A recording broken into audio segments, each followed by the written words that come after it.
morning, everybody. Welcome to Board Game Smorgasbord. I'm Tom Vassell. I'm Z Garcia. I'm Mike DeLisio. All right. Well, lots of things going on. We've been playing a lot of games live this week, if you haven't noticed. We got one more coming up after this, and then we're going to calm down on that for a bit because we actually have to record videos, and we're trying to fit that in somewhere. This is true.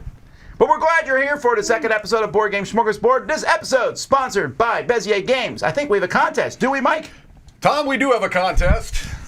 Okay, all right. That was smooth. You like that? That's what we call a transition, right? Professional. You can see right over my shoulder there, Sink or Swim from Bezier, but the contest is not for that. It's for one copy of Werewords, the Deluxe Edition in the United States. So if you would like to win a copy of Werewords Deluxe Edition, and why wouldn't you, you just have to write us at contest@dicetower.com.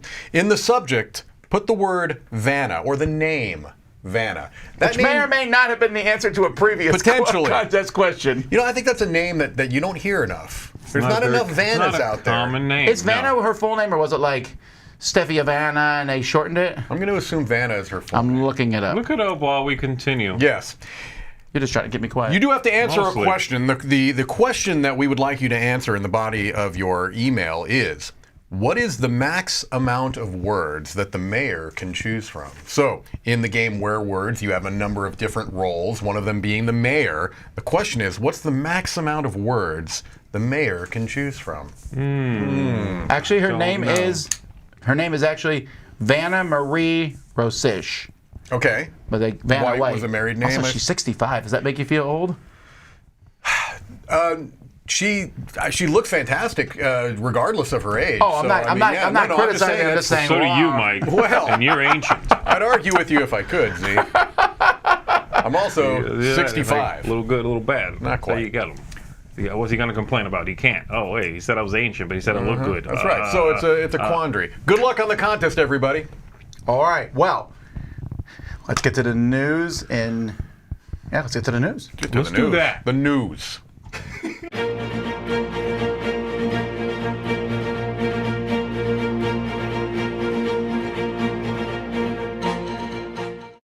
Live shows. All right. So the news for this week. Let's bring up the first piece of news. Mike, tell us about this thing on the screen here. So this is, we've had a number of news stories that you'll see over the years of ancient board games or the predecessors of board games found in, caves or what have you. I know that, they found Senate, that Egyptian board game. in one of the I saw someone Pharaoh's said that was their favorite game, which was a filthy lie. But anyway, Were they an ancient Egyptian? He's the reincarnator guy come back in the mummy. I believe these were found in the Aegean area. Is that right, Tom? You have the notes there. Okay, yes. So in the Aegean and Mediterranean Seas, Yes. the University of Bristol found a rock and said, definitely a game piece. Definitely a game. Yeah. Oh, man. It looks like a Kinesia Were the game I rules on played the last inside of the week. lid or on the bottom of the stone? They're Under the rock. 3,600 to 4,500 years old, so we have them narrowed down to a 900 period. Okay. Which like for ancient Monopoly. history is actually pretty normal. That is pretty good. Yeah. The researchers plan to use artificial intelligence techniques to gain some insight on how this game of stone spheres may have been played. Roll 3, move forward. The issue Come on! How can you... Look, I've actually played this. The problem I have is it has a massive first player I was going to say, advantage. you need to name drop the designer. Like, I played this before it was published. I played this with Paulo Mori, and I love it. It just looks like somebody practicing their dent technique. And they're like, oh, definitely they're a just board game. sharpening their chisel, their stone axe. I mean, it probably. I mean, again, I assume these guys, the people who talk about this stuff, know what they're saying. But it does seem like they found these pieces that are like, it's probably a board game. Keep an eye out for the deluxe version of this on Kickstarter within the next couple of weeks. The shipping's going to be rough. Because it's coming from the A past. box of rocks. Because it's coming from the past. All right. Anywho, okay. So the next thing is, hey, guess what? Queen Games is making more. They have not yet run out of cities. Yeah, they have, because they reused Cusco again for no reason. I do like that these all, I never noticed this, They that they connect and make a panoramic image there. That is beautiful. Yeah, this is problematic if you don't like one of the games. Oh, you better get them all. Okay, You think Queen that is was counting put on into that. the decision-making process? I think it probably was. I think that's similar to like the Aaliyah box editions, where even if you don't like a game, a lot of people wanted it because they didn't want to have a missing number in their collection. Yeah. This is even more worse. insidious. Yeah, it's because you got the picture. The picture is more important to me than I don't care about the numbers. Because after a while, you could just be like 1, 7, 13. You're fine. Right. But what's even more insidious is the retail price. now, on these. well, yes, but what do you know? Okay, so the first 4 titles are being delivered to backers now. Okay. And now the newest one, 7 and 8. They were not. This is the amount of information we know. Actually, we just know these are the next 2.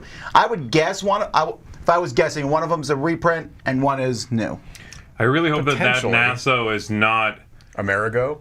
No, I'm thinking it might be the early Feld, the crappy rum and pirates. Rum and Pirates? You think they would bring that back? Oh, you're right. That might be what that is. But what if he would probably pretty completely redo that. I know, but that's. Could you imagine if they brought that back? Because it's pretty rough. that was pretty rough. That was Yeah. a very early Feld, and Yeah. that might be it. Wonder if that's a reprint of It Happens. Maybe. Was that Feld? No, that was Feld. Yeah, That was Feld, right? That's Feld, yeah. I That's a tiny one, though. Someone commented said that I would buy Queen Games if they ditched that ugly yellow swoosh.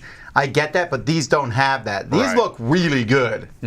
So everything else, I mean, we give Queen a lot of garbage, but these covers, I want this in the Dice Tower library. I want this whole shelf there of all these city collections. And Feld is a designer that kind of people really that like Feld, they really like him and they want the whole collection. And I understand that from a collector's point of view.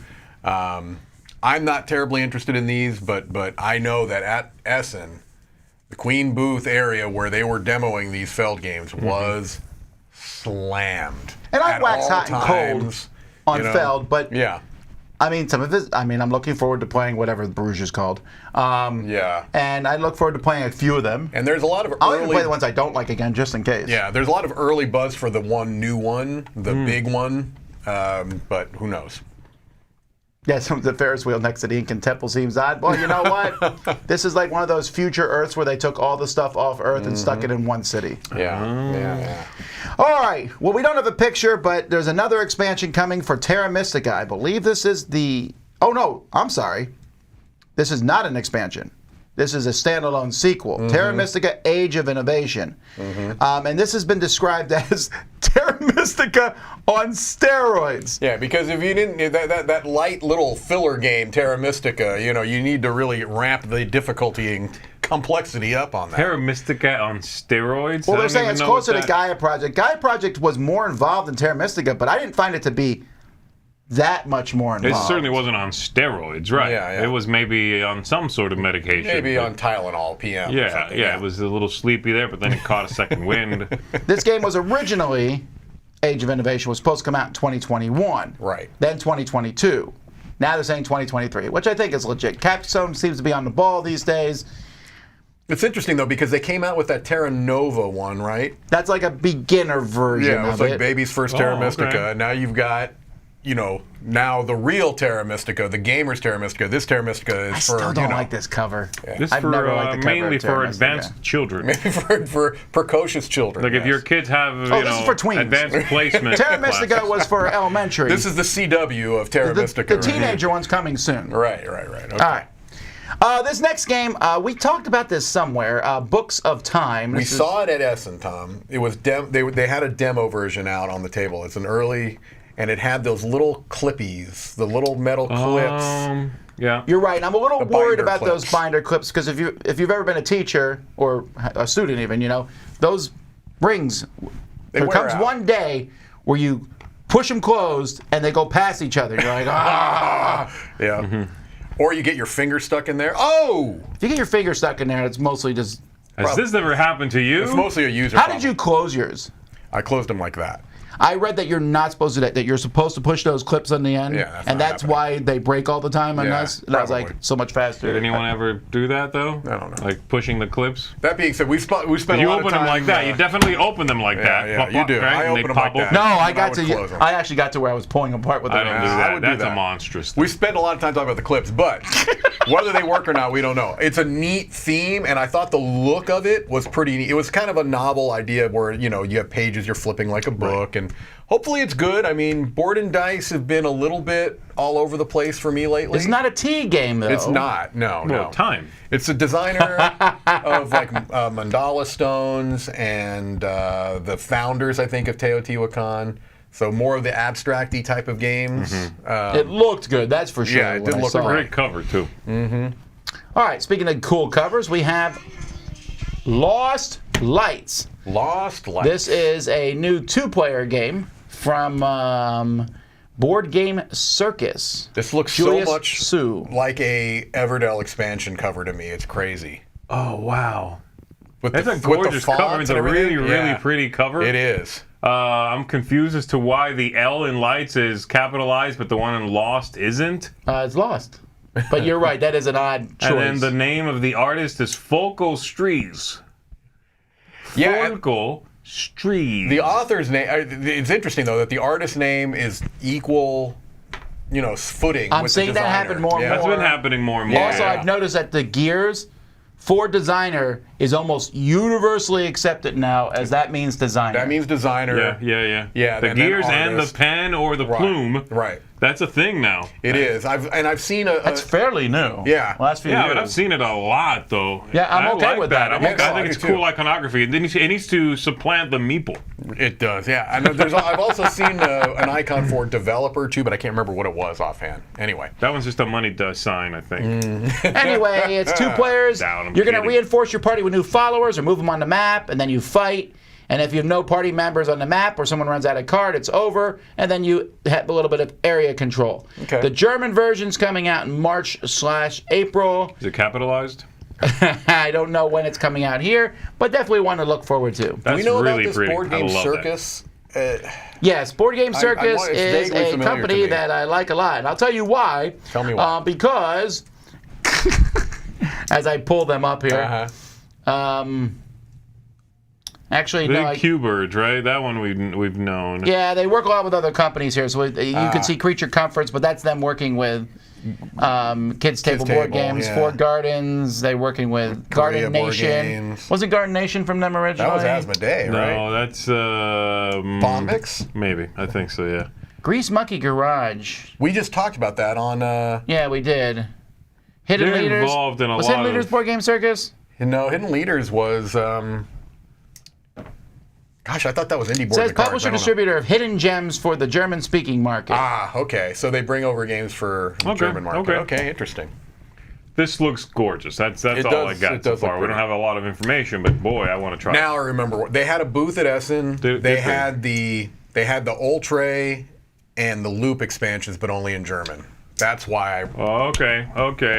All right, so I get on everyone's cases a lot about their undue fascination with Oink, because Oink can put out a piece of trash and people go, ooh! Yeah.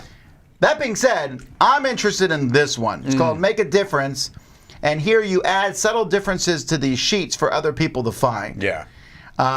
But you don't want to make it too difficult or too easy to catch if you want to get the most points. So it sounds, there's 100 sheets in here. And it looks like you are just adding a small thing to one, and then you're hoping, I guess, that somebody finds it, but not everyone. I'm assuming that's Like how a that works. Dixit type thing, probably. Yeah, where you want. Does that mean it's only usable once?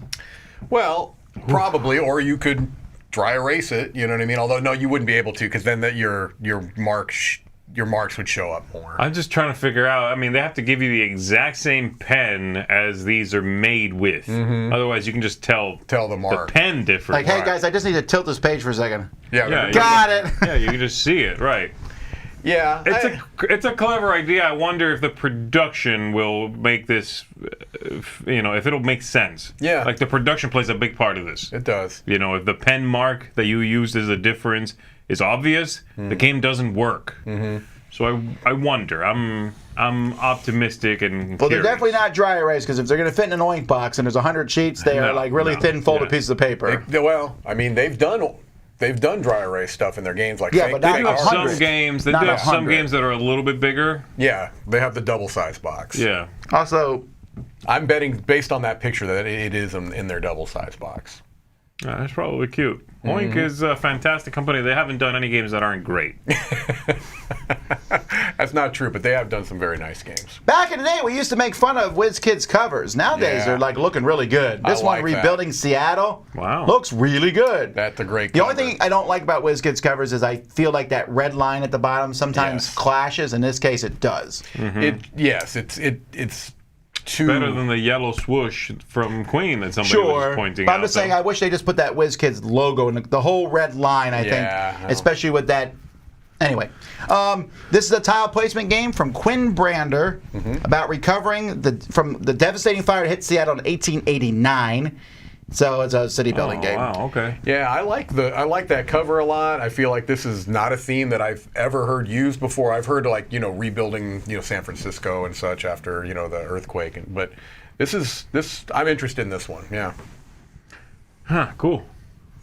All right, then we have, in the most odd news of the week, Simon announced Iron Maiden character packs for Zombicide. So, okay, so help us Not just Zombicide. Well, okay, for a lot of things. Mike we'll get to that in a loves second. this, okay? This is Mike's news of the Help week. me out a little bit here. So, Okay. since the internet out knows I Yes. actually know nothing about any genre of music, but Yes. okay, I don't know anything about heavy metal. Okay. So Iron Maiden is a band, They are a band that's been around for decades. and this band has a character. Yeah, they have a mascot, is kind of what the word they Okay. use, called Eddie, right? And it's kind of like the creature. And it's been around, since... Does he like show up on stage while they're playing yeah, music? absolutely, yeah. Like they He's not a band member. He is not a band member. It's a character that's on through their the years, covers right? also That's on of their their covers. albums. I've seen them on covers. I've Yeah. seen that a lot. Early on, I don't think it was incorporated into the stage show as much, but now, they've been around. They have these huge productions, and they'll have big, examples of Eddie, and each album will do a different version of that mascot. So they did. Earlier on, they did an Egyptian-themed album, and so the Eddie was Egyptian-themed, and they had a Somewhere in Time, which was like a science fiction-themed album, so there was a science fiction Eddie. And that's why, as ludicrous as this may seem, and may be, depending on your opinion, there at least is some clever, what looks like thematic touches. So like the Egyptian Eddie's going into Ankh, and the science fiction Eddie is going into Zombicide Invaders. Yeah, so there's a version of him now for Cthulhu Death May Die, Rising Sun, don't know how they're doing that one, Ankh, Massive Darkness 2, and then like every single Zombicide game. They've had Japanese-themed albums, so that's... I'm not sure though, Mike, from when I read this, that the character, let's say there's the Egyptian one, might work in all of the games with different cards. That I don't know. Yeah, I do not know. I do know, and I this is funny because I said this to a number of people at Essen. I saw more Iron Maiden t-shirts at Essen than any other single type of shirt. I saw literally dozens of people wearing Iron Maiden t-shirts in Essen, and I mentioned it to a number of people because I was surprised. They're huge worldwide. They're huge worldwide. I don't care about Iron Maiden at all. Yeah. But I'm sitting there going, it's another figure from Massive Darkness. I'm thinking, 'cause Death May Die, I know I want it just for the Death May Die. You are on so next steroids. up, I'll be Let's listening call to it the on Devil's. steroids. I'll be You're Tom listening to the Basil on Devil's steroids. music next. Yeah. Okay, Iron Maiden is... Does this interest you at all? I'm only interested in the Death May Die character. I don't care about the other stuff. I mean, extra stuff for a game I particularly like Death May Die. Yeah, sure, but I'm not a big fan of this whole crossover thing based on... Again, this is getting chocolate in my peanut butter, and I'm not usually a big fan of that. Yeah. Next, they'll do, Simpsons. And they had an Egyptian-themed Simpsons episode, so it's Homer. There was a... No, I hate that. You can hear Chris screaming from the other room about how I excited hate the Simpsons. Slippery slope arguments. He doesn't work here necessarily, but yes. All right. Phase Shift, who makes little small square box games, I'm assuming this is one of them, has a game called Flutter, where they were like, we also need to jump on this nature-themed thing. Yeah. This is from Matthew Bontgay. You're placing tangram type tiles down, creating Pollinators and Flowers at the Corner. This actually sounds like a game we talked about on Kickstarter yesterday. It does, right? Sounds similar to that one. But it doesn't matter because this is coming to crowdfunding next year, so... Wow. Put it out They're of your mind. announcing it already? Put it out of your Okay. mind right now. You don't need to worry about it. Yeah, Although they're- I love Tangrams, so that has me Do you? interested. Yeah, I do. And they're the ones that do Dungeon Drop, right? Yeah, Okay. this is so different than everything else they've done. I was going to say. But again, nature equals money. You better believe it. That better be the title of the next one. Nature or minis. All right, we're sorry. This is on us. We don't have a picture of the next game. We could have, though. Mystery Yes. of the Abbey. So this is being done by Mojito Studios. Yeah, I couldn't find a And we picture. saw this. This was one of the more exciting things I saw at S, and I walked around the corner. I was like, I love Mystery of the Abbey. Mojito already brought. They must have bought up all the old Days of Wonder stock. I guess, right? Because they just did Cleopatra. Yep. And now they're doing, well, doing not just that, they Pueblo, did too. Pueblo, which, side note, I saw the Pueblo version there, and I was a little hesitant when I saw their renderings on Kickstarter. When I saw it in person, I was like, oh, it looks fine. It looks good. And did It you looks see good. Lost Code there, too? They had that there as well. Lost Code, we didn't get a copy of that, did we? Well, there's a story behind that we'll talk about after we're done filming. Got it. Is it in the missing suitcase? It is not. No. Which we still don't have. Okay, but anyway. Mystery. Z and I, let's pull out our credit. Oh, we're going to drop some... Should Okay, we? sure. I'm good with that, yeah. Because they had a nice little standee, basically announcing that they're going to be doing this with some beautiful looking artwork. And so we talked to a gentleman there, and he went behind and got out a little folder. Pulled out the binder. Pulled out okay? the binder Of with all those binder clips, by the way. The binder of all things hidden. And showed Z and I some sneak peeks of the board art. I don't want to say that Some Eddie is card coming art. to Mystery of the Abbey. Okay, I'll here's the say thing, it though. looks nice. It does This look one very was good. really good. Yeah. Of course, we said the same thing about Cleopatra. Right. Although I still think that even though Mojito's looks better than Days of Wonders was functionally better. I agree. This one I don't care about functionality because it's not a big It's 3D not a big, thing. right? Yeah. But you need the bell. They better keep the better bell. keep the bell, Mojito. They better keep the bell I would not mind if some of the stupidity went away. in the This game, game. the original one had like... chant. Yeah, there was a yeah. had a few lot weird of cards. Not a lot, but a few cards that were really dumb, and I would Yes. love for those things to kind of go away for the Right. game to be a little better of a game. Right. I think that they did rework like some of the rules have been reworked, like having to go back to your room, Yes. or whatever. Right. That went away, I believe. Now you don't have to just sort of waste time Going back to walking your somewhere room. for no reason just Right. because you're supposed to. Yeah, it looks neat, and yeah, like we said, the artwork is looking superb. It really does. Yeah. All right. Weird art on this next one here. Agueda? Am I pronouncing that right? I think it's Agueda. Thank you. Because of the. From 25th Century, who, man, I'd definitely be a bike in a few years where we'd be like, we knew 25th Century when they were Back small. when, yeah. Because they are like really like driving down the highway at full speed. Is everyone here releasing an umbrella at the same time like balloons? I believe this is based off of an actual thing. I'm guessing. I think there's like some kind of a festival that happens where people maybe release The umbrellas Umbrella or whatever. Project. Yeah. Not only is 25th Century kind of making a splash, it really seems like they have a very wide variety of styles of games they're doing, right? I mean, so Green Team Wins, is a party game, and you've got the new Raw that they're coming out with. Yes. So they're doing all kinds of stuff. This is cool. Yeah, is this an actual thing? Yeah, it's like a street. It looks exactly. Yeah. I can't show you folks, but it looks exactly like this picture. You can look it up, and yeah, that's a really neat theme, right? I gotta say that if I was walking here, I could see anyone walking there and going, board game. Yeah, I right. really could. Yeah, It's like the yeah, Fremont yeah. Street experience, just with That umbrellas. is actually exactly what I thought when I saw the Fremont Street Yeah. in Las Vegas. But With with a whole lot, this one feels like it'd be a much more It'd be family-friendly like street. umbrellas instead of overpriced Also, zip no lines. rain. Right. That's cool. That's cool. Oh, that's true. Yeah. Oh no, it's gonna fall through those little holes. You're gonna be like, ironic, I'm getting wet. Anyhow, yeah, this is coming in 2023. Huh. Cool cover too. Yeah, it's a very cool cover. I like this next cover, Wild Gardens. This is coming from Rose Gauntlet. Their first game, which also looked gorgeous, Keystone North America. Didn't love the gameplay of it, but I did like how it looked. So this one here, you're just getting wild ingredients, cooking meals, upgrading your kitchen, and serving interesting guests. Yep. This will be coming to Backer Kit. Yeah, I liked Keystone more than you did. I think, it's a very, very pretty cover. Again, nature, you might as well. Although I get the impression, well, this is an assumption, but I do wonder if Rose Gauntlet is maybe going to be making that part of its thing. I wonder if all their games are going to have kind of maybe that's a complete assumption, I don't know. It's only the first 2 games, but designed by Isaac Vega, who has a very strong pedigree. Yeah. Yeah, he co-designed Keystone. He did. He was part of that one. And I know he's part of the company. He's part of the company. Yeah, I think he's like the head of the company, or at least one of the heads of the company. So. But yeah, this is a really good-looking cover. It is, yeah. That is bold. All right. Our last piece of news bold is a new expansion for Destinies coming from Lucky Duck.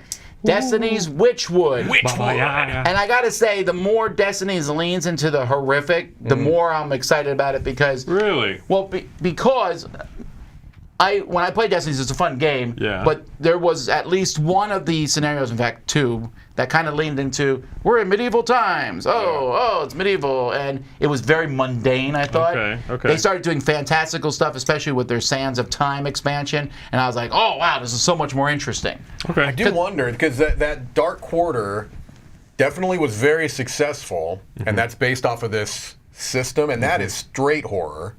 Well, this one actually says, this is inspired by Slavic folklore and fairy tales and has a lighter tone than the core game. Okay. Oh, so, like, interesting. I'm thinking, again, maybe Goosebumps style, like, ooh, it's a house and there's a witch type stuff. Okay. I mean, that is clearly the whole Baba Yaga thing, the witch who lives in the house that moves or whatever, right? Yeah. So, that's there's Slavic. There's 12 characters and 4 interconnected scenarios, which makes sense because you play 3 characters per scenario.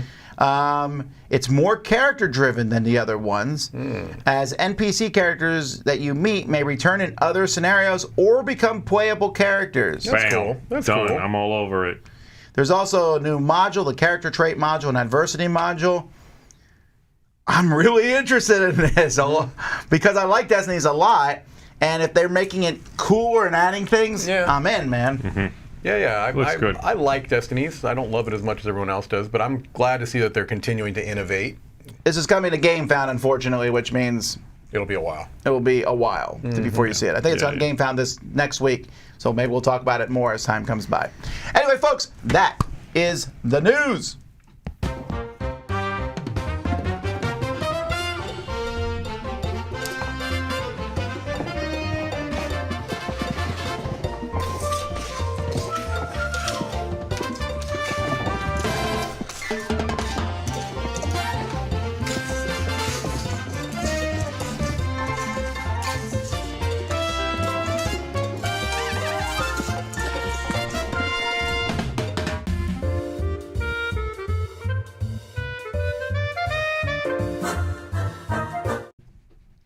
Today's top 3 is chosen by Mike DeLisio.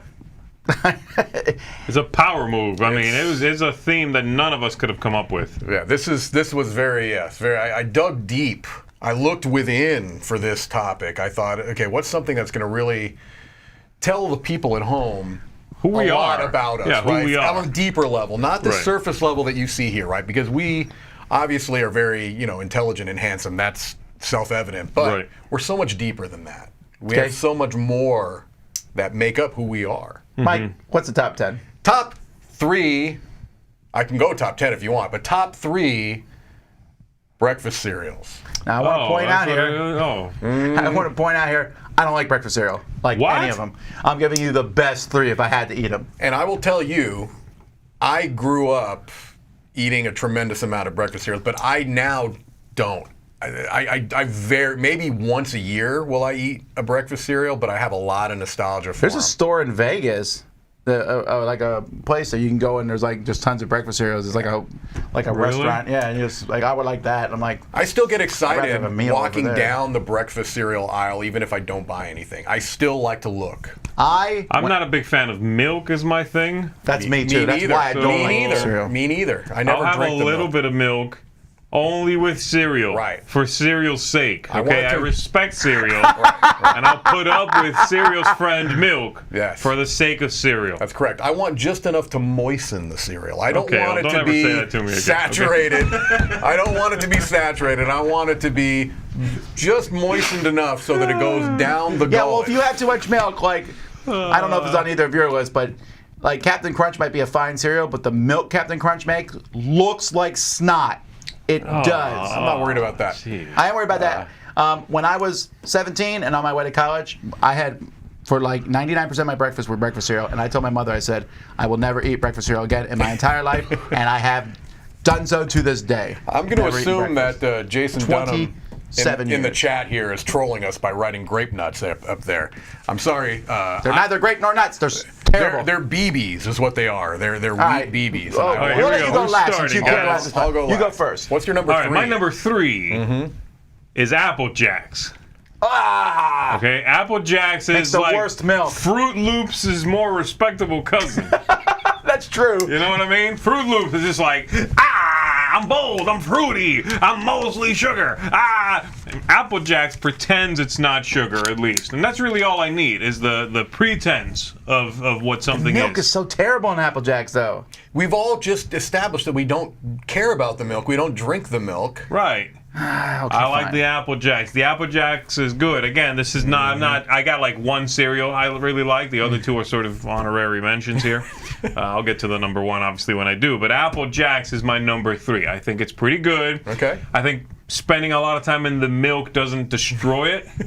Also, a lot of cereals have a very short lifespan. Like their half-life is very short, very quick. Yeah, Applejacks has a lot of resilience. It does. It can stands up. stand the bombardment of the milk. Yeah. Right.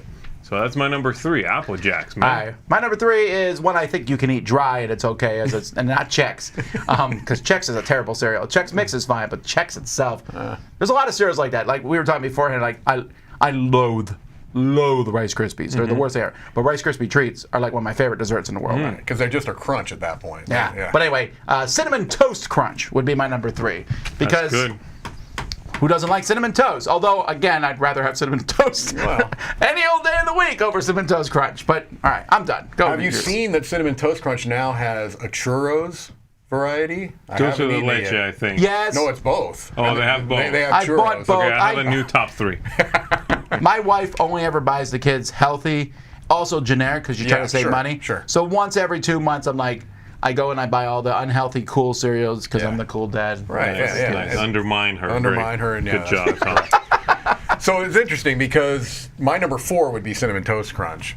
And I thought I was coming super esoteric with my number 3. I was like, hey, here's one that's under the radar that no one's going to think about. I knew Z and I had a lot in common, but I did not know. Applejacks. Did not know that My we had that man, much yes, in common. My number okay. 3 is Applejacks. I thought no one's going to Respect pick the Applejacks. Jacks. It is a delicious cereal. It does not taste like apple.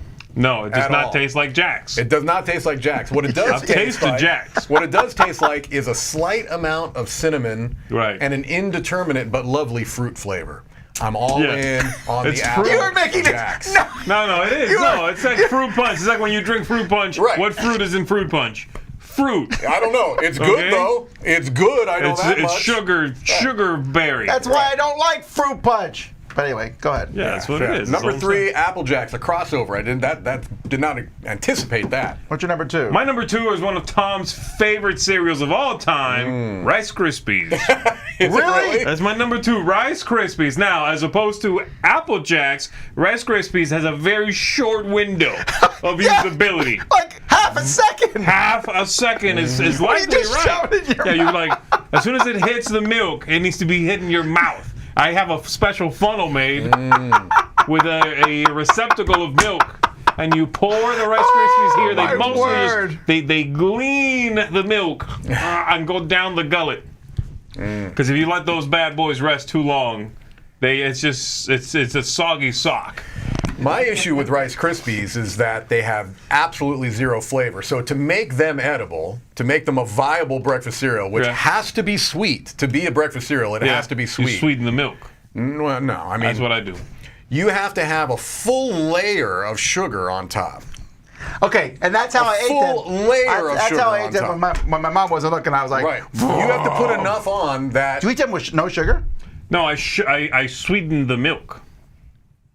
So you've got like a whole alchemy thing. You're like whipping up No, sugar no. milk. Look, you pour some sugar into, you pour some milk into a bowl. You sweeten and stir the milk, Right. and then the Rice Krispies will Yeah, they'll absorb some of absorb that that. sweetened milk. Okay? You should just use condensed milk. You should. That would actually be insanely good. And you maybe should I will just do use that. condensed milk. Okay, well, That also leads to various other Diabetes. things that need, so I love Rice Krispie treats. I can eat them all day long. My number 2 is actually similar. Is a Rice Krispie treat cereal? It better not be Cookie Crisp. Awesome. If it's Cookie Crisp, you're disgusting. Those are just cookies. Okay. My number 2 also can be made into treats, but I think the cereal is better, and that's Cocoa Pebbles. Okay. Now, Oh, wow. The chocolatey ones. Okay. yeah, because Fruity Pebbles are kind of gross, and in fact, I've gotten the Fruity Pebble like treats. Yeah. And you eat them, I'm like, there's something about all those weird flavors. Now, Cocoa Pebbles Punch. do not particularly taste very chocolatey. No. But man, do I like. I love the Cocoa Pebble treats. milk. I can eat those all day long. And I like Cocoa Pebbles more than. And the milk is not particularly bad because it's kind of like chocolate milk. Yeah. Unlike that Applejack abomination milk. Applejacks That's is good. legit. Good stuff. All right, what do you got? My number 2 is a cereal that you have to be committed to eat the cereal because you're gonna have the roof of your mouth shredded and pieces of skin are going to be dangling from the roof. Shredded of your wheat? mouth. No, this is Captain Crunch with Crunch Berries. Yeah, Captain Crunch will tear you Wait, up. what about Captain just Crunch Berries?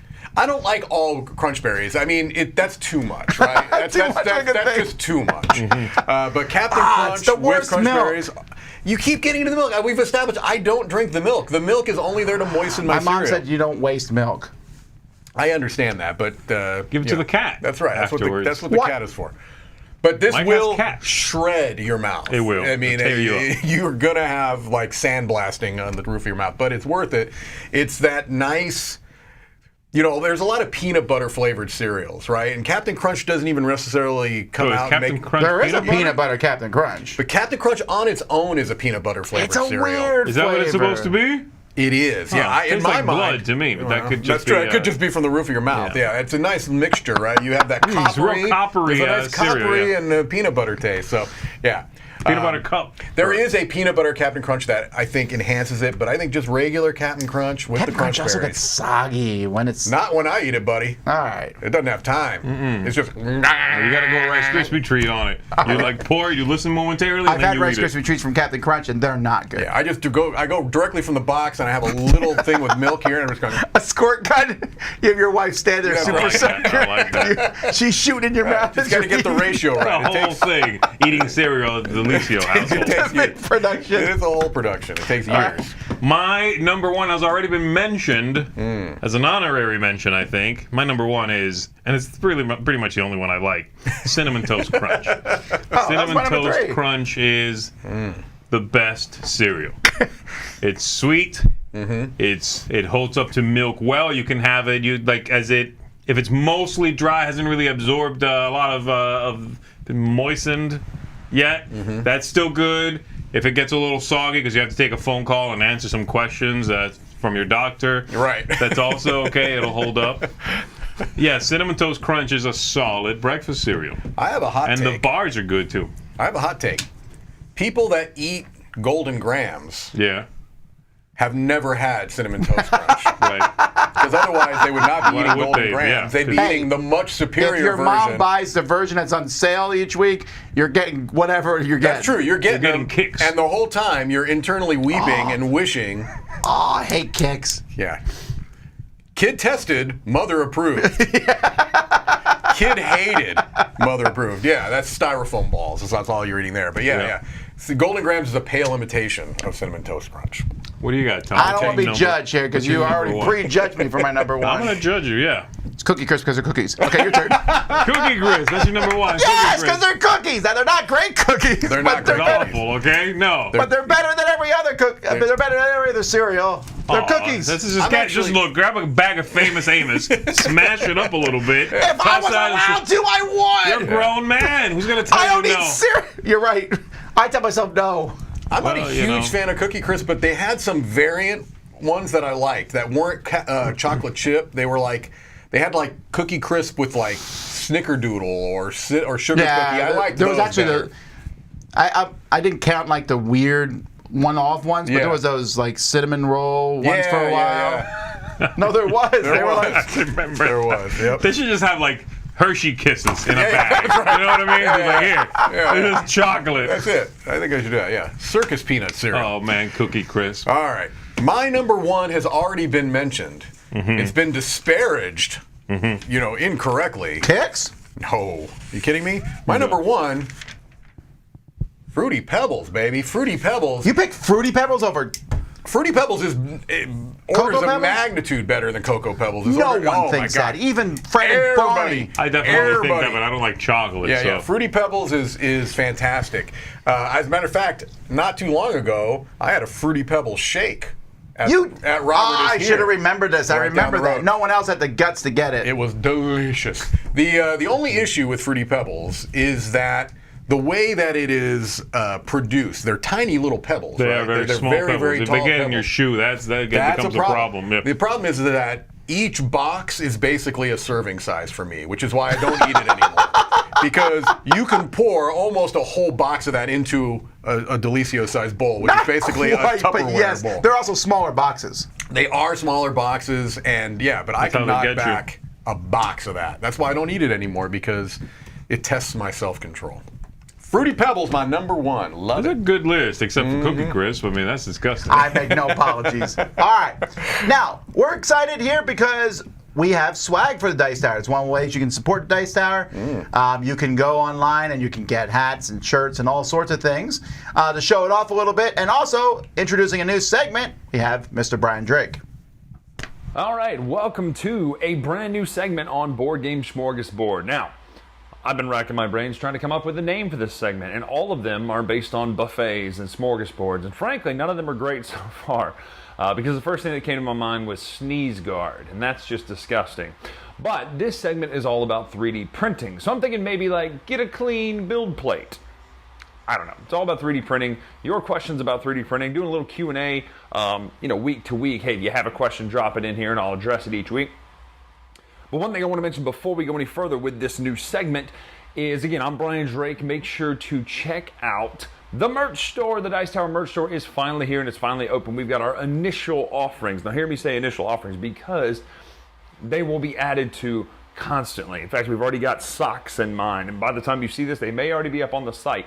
Lots of items coming, just great fun stuff that you can show off your love for the Dice Tower as well as support the Dice Tower throughout the year. Now, enough about that, because the store is open. If you have questions about the store, email me at brian@dicetower.com. But that's not why we're here. We're talking about 3D printing. Now, I have a firm belief that 3D printing is twofold. It's tangential to the hobby, obviously, with what I'm doing back here. These are not items that you would use in gaming. They're items that you might use at cons. This is a Scarlet Witch, from the Halloween episode of WandaVision. That's what that is printing, and then also back here. But also, it's directly related to the hobby because you can 3D print containers, token boxes, tokens themselves. But even further, and we're going to get into resin printing next week or the next week, you can print direct things for your games. For instance, there's a website called Hero Forge, I believe, where you can make your own minis. And instead of having someone paint them and send them to you, you can get the file yourself and download the file and print as many of them as you want. Which I've done actually for prototyping our video game board, or prototyping our board game. I printed out some, instead of meeples, they're these great little characters that I designed on there and printed out. So the sky is the limit. Actually, that's not even true. It's further than the sky. I'm sure there'll be 3D printed stuff in space. There probably already is. So when it comes to 3D printing and the things that you can do, first I want to focus on a couple of just base level intro stuff, because sometimes we hear the notion of 3D printing and we think, wow, that's beyond me. And I will say there is a learning curve to it, but once you get the basics down, you can print some amazing stuff with your 3D printers, whether you have an FDM type like this, which is essentially, think of it like a hot glue gun. There's a roll of filament, much like this. It looks a little bit like weed eater string. It's a roll of this filament. This is PLA filament. It 1.75 millimeters. It goes down into a hot end and extrudes out to in this case 0.0 or 0.4 millimeters. And what it does is it imagines it just squeezes it through there into that, and it builds up layer by layer by layer until you get this great project back here. Now they can take a little while, but the point is patience in the hobby is the key. You want to figure out how to use your machines, figure out what you want to use your machines for. Now, these are two Ender 3 Maxes. They're not very expensive when it comes to the build volume. These can print full helmets on them. You've seen my Thor helmets before. You can print full-blown helmets, but why I like a bigger build plate, and we'll get through this as we start talking about this more, is that you can do much larger game token trays and dividers, and places like Thingiverse have so many great resources so that you can go and print out anything you want. So again, your imagination is really the limit here. You can design stuff in files and programs like Tinkercad, and we're going to go through that. But I'm excited for this segment on Board Game Smorgasbord. Make sure, again, check out the merch store, and I'll see you next week here on Get a Clean Build Plate. I don't like that name either. So come up with a name and let me know.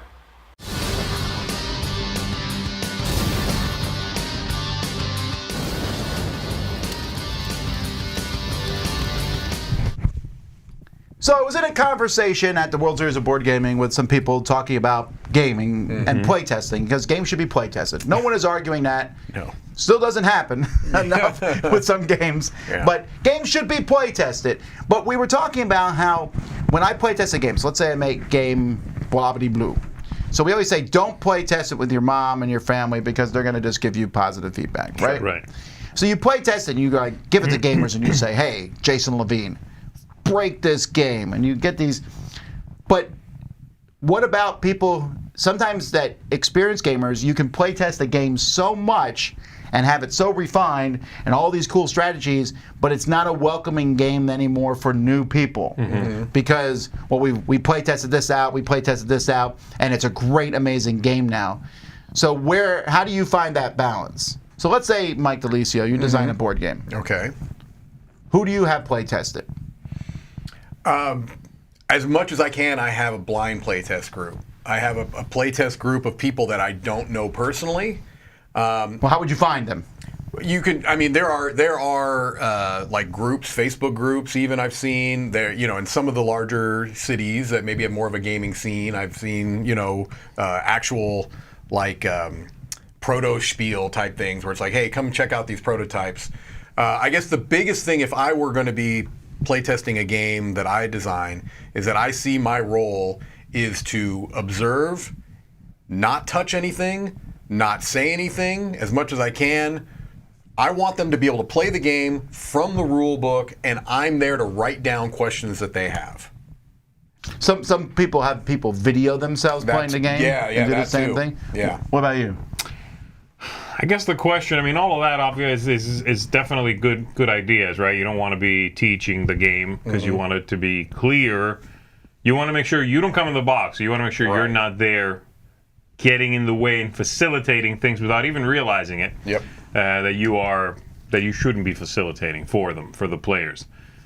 I guess the question is, who are you, who is this ultimately in service of? Like, who is the game for, I guess? And are you play testing with those hardcore people, casual gamers?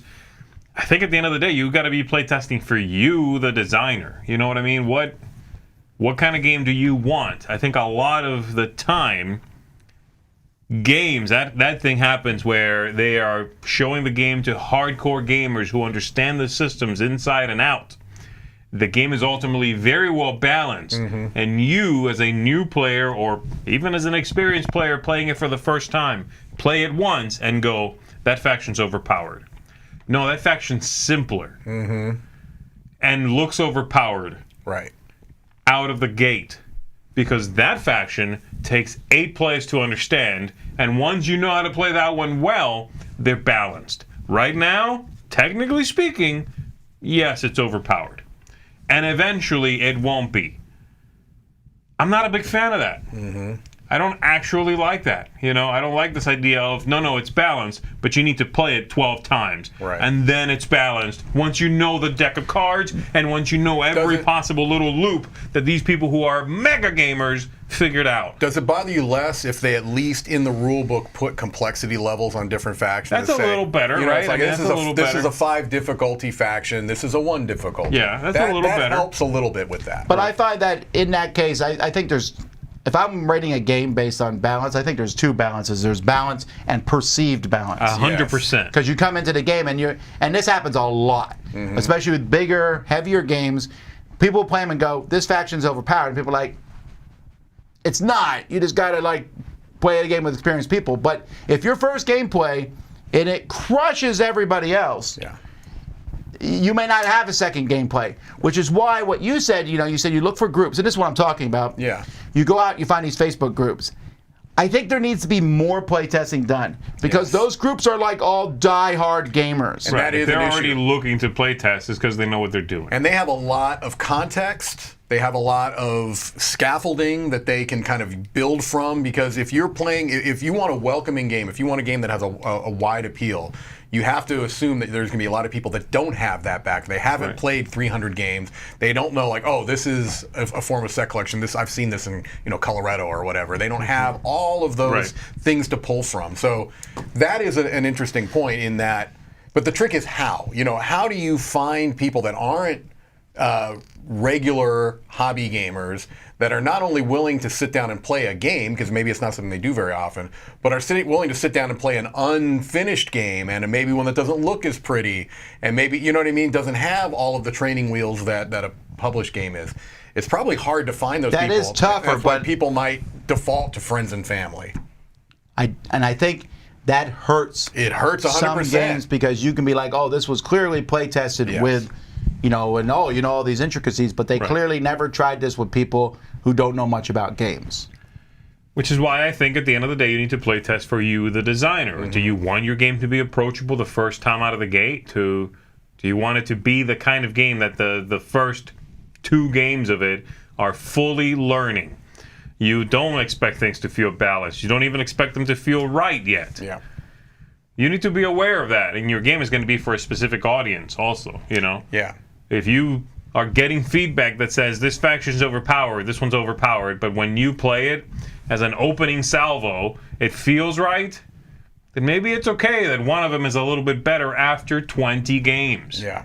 One thing we haven't addressed, and I'm assuming it's been brought up in the chat, is that a newer avenue for this, is like TTS, Board Game Arena, and stuff like that. But that's not what I'm talking about. And Mike means Tabletop Simulator. Yeah, sorry. I don't think people who play on Tabletop Simulator are also pretty advanced. That's what I'm talking about. I think we're playtesting at these higher levels, which I think should be done. But I also think you need to find straight up, for lack of a better term, noobs somewhere, somehow, and play the game with them to get their feedback, because they will show you things that experienced gamers won't. Right. Whenever we play a new game and you give me, I'm already like, ooh, top level. What if I do this and you that? got shorthand, New people are kind of going, what do I do? Right. And I think you need that feedback, and I think that's a missing section in playtesting. Yeah, I agree. I do. It's just, where do you find these people? That's the trick, right? Where do you find these people? I don't know if there's an easy answer. I do know that it would help with rule books a lot if they would. That's been this hill I'm going to die on. That's been the big one, yeah. It's like rule books a lot of times suck, and I think it's because people have not learned the game from the rule books throughout the playtesting process. Or they've given the rule books to people who are really good at understanding games. Right. Because I know a lot of times when I read a rule book, I played so many games, I go, well, they don't spell it out, but I know what this means. Right. Again, someone else is not going to be able to do that. And I think we don't want our hobby to skew. I worry sometimes that our hobby is heading towards a schism in a sense where it's like, what do you want to play? Mass market? Right. Which is deliberately dumbed down. I mean, we were talking to someone on Monday about that as with Spin Master, like it has to have only a certain number of rules and it has to be really dumbed down. Or so complex. Where's that middle ground? Right. Which is, I think, where most gamers live, is in the middle ground too. So. Yeah. All right, well, anyway, play test with everybody, just like Roy does, and he would have said. But again, I also know that not every designer is an outgoing person. That is also true. So finding people can be a bit tricky. You might not have a big social group. Yeah. So it's tough. Got to play test. But you need to do it. All right. That's it for another Board Game Smorgasbord. Thanks to Brian for his segment, and thanks, for everyone, for Mike and Z and Roy and everyone putting this together. We'll be back in 36 minutes playing the new expansion for Dune Imperium. All right. And then later on at 2 o'clock, we'll be talking about the top 10 most ridiculous games. Number 1, Kalis. No, that's not true. Oh, that's very ridiculous. Okay, nobody makes it down the road just to come back. Ridiculous. No. Who walks walks in a circle the whole time. Yeah, thank you. Alrighty. Until next time, though, I'm Tom Vassell. I'm Z Garcia. I'm Mike Delisio. Have fun eating cereal. Cookie Crisp.